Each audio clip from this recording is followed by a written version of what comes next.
Shalom, salam sejahtera dalam kasih Tuhan Yesus Kristus. Kita bersyukur kepada Tuhan atas segala kasih sayang Tuhan dan berkat Tuhan bagi kita semua sampai pada saat ini.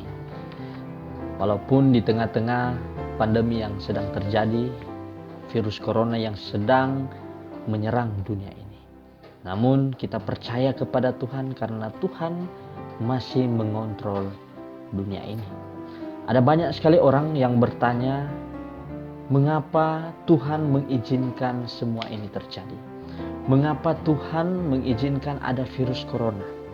Mengapa Tuhan mengizinkan ada penderitaan? Dan mengapa Tuhan mengizinkan ada kematian?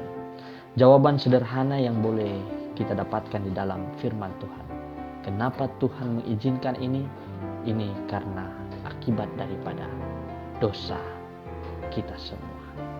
Saudara-saudara yang terkasih dalam Tuhan Yesus Kristus, di dalam Kejadian pasalnya yang ketiga, di sini menceritakan tentang awal mula kejatuhan manusia yang berakibat penderitaan dan kematian.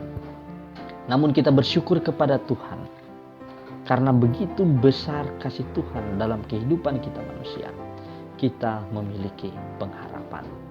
Walaupun kita mengalami penderitaan, walaupun kita mengalami kesakitan, walaupun kita mengalami kematian, di balik semua itu ada pengharapan. Apa pengharapan itu? Saudara-saudara, dalam Roma pasal 6 ayat 23, Rasul Paulus menuliskan, sebab upah dosa ialah maut, tetapi karunia Allah ialah hidup yang kekal di dalam Kristus Yesus Tuhan kita. Inilah pengharapan itu, bahwa kehidupan kekal akan diberikan kepada kita bagi kita yang percaya dan menerima Yesus Kristus. Saudara-saudara, melihat kondisi yang sedang terjadi sekarang ini adalah satu amaran dari Tuhan sehingga kita boleh berbalik dan bertobat kepada Tuhan. Ini satu amaran dari Tuhan sehingga kita boleh menyelidiki kembali hidup kita, apakah sesuai dengan kehendak Tuhan atau tidak. Saudara-saudara, ada satu kutipan yang ditulis oleh seorang penulis Kristen yang bernama Ellen G. White. Dalam bukunya dia menuliskan seperti ini. Setan bekerja di udara. Dia meracuni atmosfer.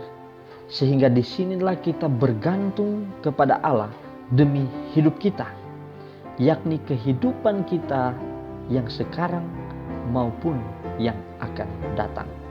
Dan karena kita berada pada keadaan kita seperti sekarang ini, maka kita perlu waspada, berserah sepenuhnya, bertobat sepenuhnya, mengabdi sepenuhnya kepada Allah.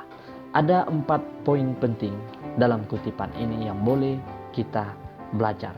Yang pertama yaitu kita harus waspada. Saudara-saudara, dalam situasi atau peristiwa-peristiwa yang terjadi pada saat ini, janganlah kita menganggap enteng, tetapi kita harus waspada. Kemudian yang kedua, kita harus berserah kepada Tuhan. Kalau dulunya kita masih setengah-setengah berserah kepada Tuhan, sudah waktunya kita harus menyerahkan sepenuhnya hidup kita kepada Tuhan.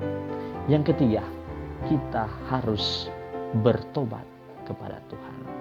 Kalau kita belum mengakui dosa-dosa kita, kita harus bertobat kepada Tuhan, mengakui dosa-dosa kesayangan kita.